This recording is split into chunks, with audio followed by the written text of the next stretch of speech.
One might wonder, what is the need for penal laws in the church? Isn't the church a community of love where Jesus summarized the whole Mosaic laws in just two laws, namely, 1. Love your God with all your heart, with all your soul, and with all your mind, and 2. Love your neighbor as yourself. Isn't love the supreme law of the church? Then, what is the purpose of penal laws, which are laws providing for penalties or punishments for crimes in the church? We cannot deny the fact that the church comprises of both saints and sinners. The church is both holy and yet is always to be made holy. The limitation of human condition is often reflected through sin.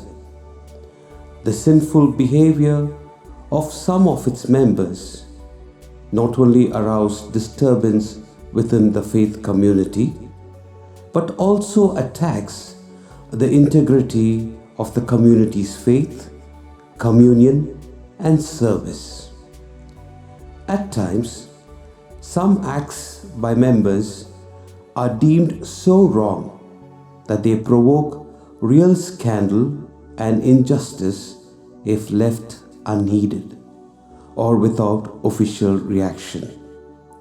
Thus, ecclesiastical penalty is imposed on the offender who is deprived of certain spiritual or temporal goods as punishment for an offense. Penal law is an instrument of grace in the church.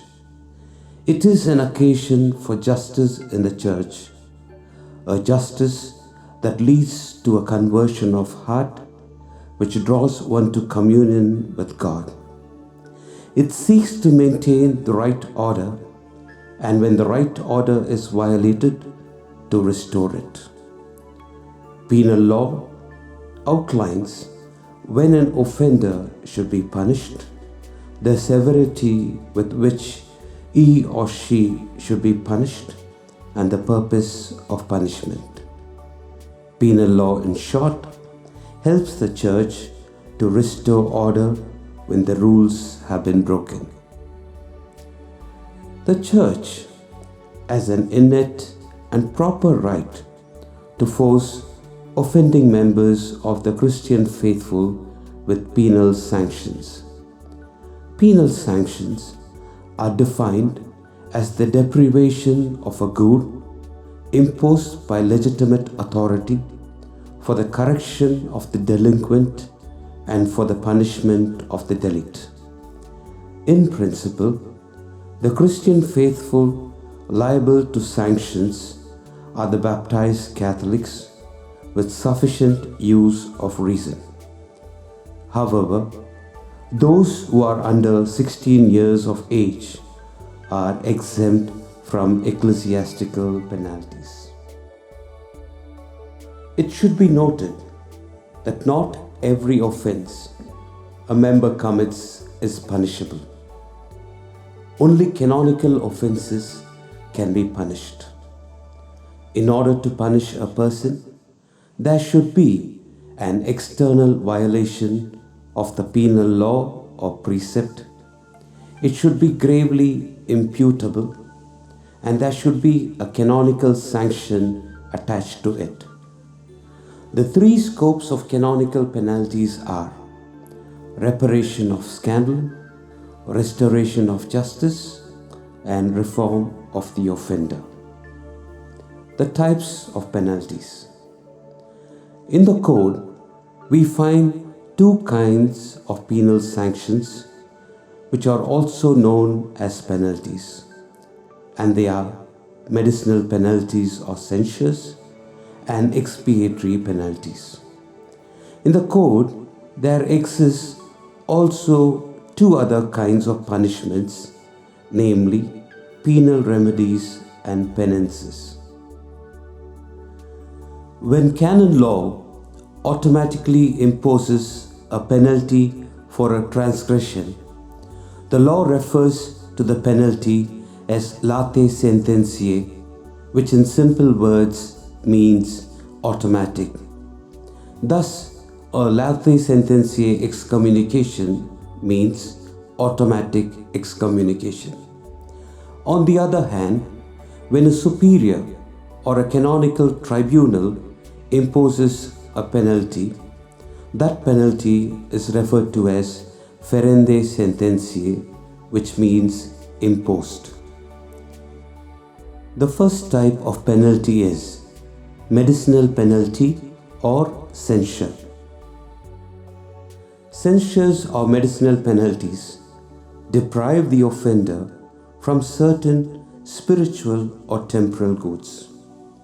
These penalties are considered medicinal for they are intended predominantly in reform of the offender. The Code identifies three kinds of censures or medicinal penalties. They are excommunication, interdict, and suspension. All Catholics are subject to the medicinal penalties of excommunication and interdict, but only Catholic clerics are subject to the medicinal penalty of suspension. Excommunication. Excommunication is the most serious type of censure.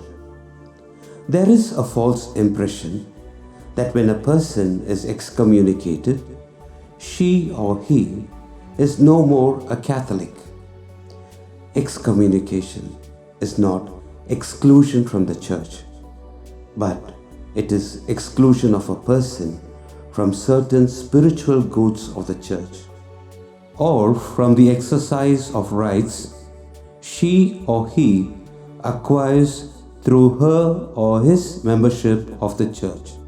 An excommunicated person is forbidden from having any ministerial part in the celebration of the sacraments, to receive the sacraments, and to exercise any ecclesiastical offices. Interdict is a censure which does not deprive the faithful of communion of the Church, but it deprives them of certain spiritual benefits, including prohibition from public acts of worship and celebration of the sacraments. Suspension. Suspension is a censure which forbids clerics, namely bishops, priests, and deacons, to exercise certain powers of their office. It affects only clerics and it does not prohibit the reception of the sacraments. The second type of penalties are the expiatory penalties. Expiatory penalties are intended to repair the harm done to the community and to deter others from similar offenses. While expiatory penalties also seek the reform of an offender, the primary focus of such penalties is to repair scandal and to restore justice. It does not deprive a person of the sacraments. Some of the expiatory penalties are deprivation of offices, powers, faculties, or rights, or the prohibition from exercising them, the prohibition from living in a certain territory, or the imposition to live in some specific place, the transfer to another office as a penalty, or the dismissal from the clerical state. Penal remedies and penances. Penal remedies and penances, which are lesser sanctions, have the scope of correcting a person who is suspected seriously of an offense or is in the proximate occasion of committing an offense. In fact, they are intended to stop small problems from developing into larger problems which require expiatory penalties and censures. The penal remedies are warnings and corrections. Penances.